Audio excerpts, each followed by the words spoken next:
Yes, people, what is happening? Welcome back to Lily White Lane, and today I'm going to be bringing to you a very interesting and intriguing video discussing how Fabio Paratici has changed Tottenham Hotspur Football Club, how he's taken away the Spursy tagline before the season has even started. So without further ado, let's delve right into this new idea that I came up with about 3 o'clock in the morning last night.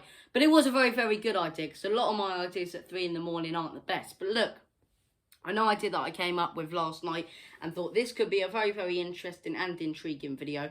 So without further ado, let's delve right into it. So, this video, as I say, discussing how Fabio Paratici has changed Tottenham Hotspur. So let me cast your minds back to the dark old days, the dark old days, as I say, with Steve Hitchen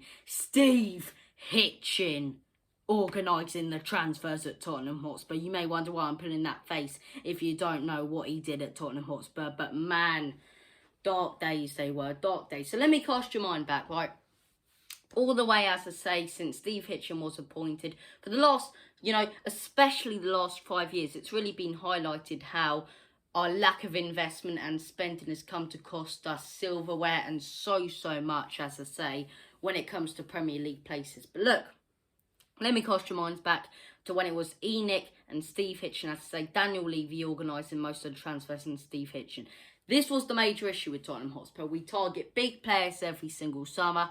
Fans would get excited, as I say, as you do. Most, football fans, when you see a new player, and, especially a new big player potentially coming to your club, you get excited. You feel that adrenaline in your body. You feel like a not a 3-year-old. You feel like a 6-year-old, as I say, walking into a sweet shop, or a 7-year-old walking into a Lego shop. You get that rush of adrenaline and excitement, thinking this really could be a fresh start, as I say, because that's the thing with every pre-season and before every new season. It's a fresh start for everyone. So everyone's hopes are high, as I say, and everyone's dreams are set on the goals they can complete. And it's starting to sound like that FIFA bit when you start a new career mode. But anyway, right, I'm going off topic.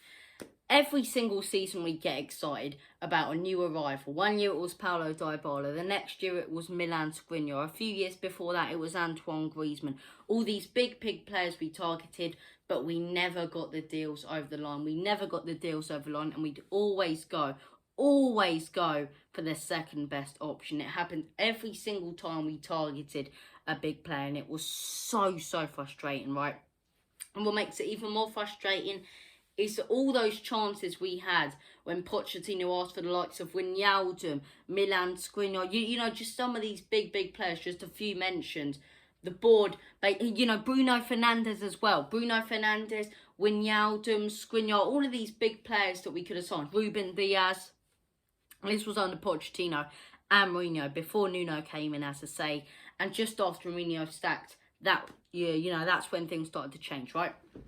But let me cast your minds back to all these times when we really could have accomplished some brilliant transfers, and we didn't. The board let us down due to their lack of investment and Steve Hitchen throwing away deals that could be completed. And it'd be stupid stuff as well, like, as I say, Sporting Lisbon in Portugal asking for 45 million for Fernandes, and we said no, we'll only take the deal on 43 million. It's 2 extra million. It's just certain deals like that definitely could have been completed and weren't, because Steve Hitchen bottled them. Steve Hitchen flew to Milan to complete the deal and bottled it. How many times have you seen a sporting director or someone who wants to complete a deal fly to another country when it looks like it's done and somehow throw it away? It's so Spursy. And I don't like saying that word. I really don't like saying that word, but it has to be said. So Spursy, right? All these big deals we could have got, we went for the second best, hence the fact we didn't get any silverware and haven't since 2007. One trophy in the last, 20 years. And what is it? A Carabao Cup. A cup named after an energy drink that no one even likes. No one even likes Carabao. I mean, no one likes Carabao. I mean, fair enough, a Red Bull here and there, or a Monster. But Carabao, I mean, come on. Seriously, it's ridiculous. But anyway, one trophy in 20 years, as I say. Things are looking dark. Jose sacked, tracking down all these managers Tottenham's an absolute mess, blah, blah, blah. On comes the man, the myth, the legend himself. I'm even going to call him a god, because that's what he is. Praise the Lord, Paratici, right? Paratici comes in, and this is when things really, really did, start to take a turn at Tottenham Hotspur. And the season hasn't even started. This season could be an absolute disaster. We could potentially finish about 15th or 14th, as I say. But look, you got to look at it from a positive standpoint. I'm glass half full, not glass half empty. But anyway, right? Paratici comes in when Tottenham are probably in the worst position we've been in since ENIC took over, right? And it's been a build-up of not investing and managers getting fed up, Jose being sacked. Make what you will about the Super League, as I say, and Jose not going out to train the players. But look, all of these times, over the last 20 years, people have been getting more and more annoyed with ENIC until it reached a boiling point that no one wanted to work for ENIC. Hence the fact we were tracking down the likes of Paulo Fonseca. Didn't get that over the line under Hitchin. We were tracking down Nagelsmann. Hitchin threw that one away. Paratici comes in, and within 1 week of him working for Tottenham Hotspur, he acquires Nuno Espirito Santo. He gets in talks done deal. We have a new manager straight away from Paratici. Now, when he first came to Tottenham Hotspur, I was a little bit iffy. Is he going to really be the right man? Is he going to fit, considering, considering how much he paid for Gonzalo Higuain in the past, as I say, who 3 years later is a non-existent player and nowhere near the Argentina squad, and the amount that he paid for him at Juventus. But it's certain stuff that you look at him at Juventus and you're like, yes, he's good, but is he going to be that good? Is he really going to work with Spurs, especially with the position we're in? Brings in a manager straight away, right? Brings in a manager.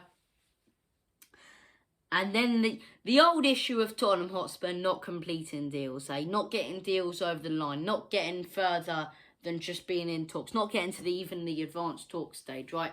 On comes Paratici. Within 2 weeks of him working at Tottenham Hotspur, within 2 weeks, right? He's brought in a manager. He's completed the signing for Galini. 2.5 weeks later, Galini is announced. Now he's completed the sign for Bryan Gil. Bryan Gil will be announced when he comes back from the Olympics in Tokyo, as I say. We're looking to complete a Romero deal. 3 signings already over the line. 3 signings, pretty much. Now, Romero, I'm not 100% sure, but we've already completed 2. And people say, I won't believe it till I see Bryan Gil lifting up a Tottenham shirt. The only reason he's not lifting up that Tottenham Hotspur shirt right now, as I say, is because he's at the Olympics. It's a done deal. Romano said, here we go. How many times has Romano got here we go wrong? I don't think he ever has, but look. 3 deals done. 1 a bit iffy, 2 completely done. 2 weeks in, Paratici has pretty much changed Tottenham Hotspur with a month left in the transfer window. He has done an absolutely fantastic job, right? And here are some of the points why, right? First point why Paratici has done an incredible job. He is no BS. It's always been Steve Hitchin, a couple more million. Do I go for the couple more million? What do I do now? That's what Steve Hitchin did. And I'm not saying he made those little girly noises. I'm just saying that to make out what he was like, as I say. But look, Steve Hitchin, all over the place, threw away deals that definitely could have been completed, as I say. Paratici, once he wants a player, he targets that player. He is going to get that player, and there's nothing you can do about it, like Miss Trunchbull said, as I say. There is nothing you can do about it when Paratici wants a player, right? Paratici, but straight away, targets Galini, gets the talks done, as I say, done deal. Online, Bryan Gil, offering Lamela, as I say, done deal. Get that one done. Romero, offering Sanchez. We don't know if Sanchez is going to go or if we're going to play the whole thing. Almost a done deal, as I say. This guy's an absolute workaholic. And this is my first point, right? No BS. He doesn't mess around, right? He offers a fee. If that fee doesn't work, he keeps that fee and offers a player, as I say. And 9 times out of 10, that club is going to accept that deal if you're offering them a double decent player. So look, that's my first point. No BS. The second point, He's an absolute workaholic. A workaholic. He's addicted. Absolutely addicted to transfers. Now, all the stories about Paratici, you can go ahead and look at them all on the internet. As I say, Fabrizio Romano, Tier 1 journalist, so reliable, has said that he spotted Fabio Paratici on a call at 2 o'clock in the morning. Absolute workaholic. Those are Romano's words, not mine, although I believe him, as I say, and agree with him. But look, 2 o'clock in the morning, spotted on a call, sorting out deals. During Nuno Espirito Santo's, basically interview after the Colchester game, he's straight back on the phone. This guy is an absolute workaholic. And 3, my final point, as I say, he is not Spursy whatsoever. The Spursy thing is to go for a deal and bottle it. We've gone for 2 deals. We've got them both done, as I say. And the third one, we're going for a third. It looks like we're going to get them done. So look, he's been absolutely brilliant so far. I cannot wait to see what the future holds. And look, heading into this rebuild stage, I wasn't all for it. Heading into this season, before Paratici came in, I was thinking we'll finish 10th, 11th, potentially 12th. Now I'm thinking we can get a 4th or 5th place finish, if I'm being 100% honest, with some of the transfers we're making, right? And we said the next few years are going to be tough for Spurs fans in a rebuild, right? It's nowhere near going to be as tough as Arsenal's rebuild. If anything, it's going to be one of the easiest rebuilds ever, because every season we're not going to be going down a little bit and bringing in new players and bringing in the youth.